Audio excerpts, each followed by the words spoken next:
Yakiyau hakeleng jong kajaka kapsor lani hasor Shillong kabenengkong kaba I propose kalong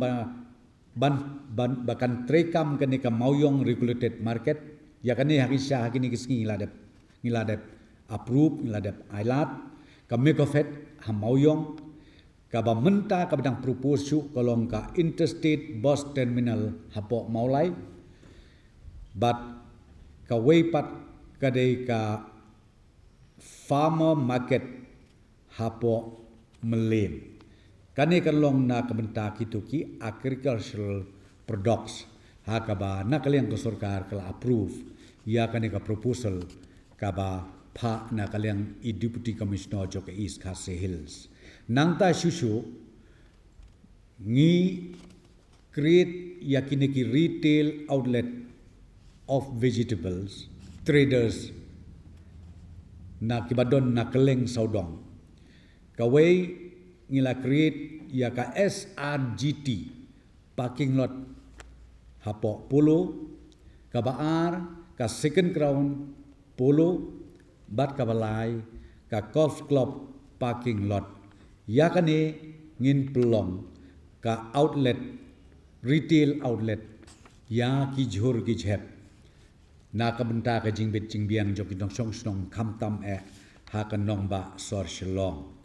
na lor nang ta ka proposal kolong ban create ya ka way ka market ka ba ngiong ka ding pun football ground hapo ding pun football ground hakaba hakane ki jaka kitu ki badi ki so ya ki jhur yau kwai yau tempau yau dokha bat kiwe ki items jong ka rep karyang na ki area ki baper kup ka mau plang ki soyong ki mau kriya ki nongkenri light lengkot penusla kila ya kaban late bande ha kani kejaka kaba katang syukrit themai bat ngi yakani ngila menjur na kaliang jong sarkar bandon kani ka temporary market nangta shushu sakaway pat ka market ya kaba la propose lang by deputy commissioner ka ground floor ka first floor bat ka top floor jong ka maulong hat parking lot na kamenta ukwai utempeu bat ki dry fish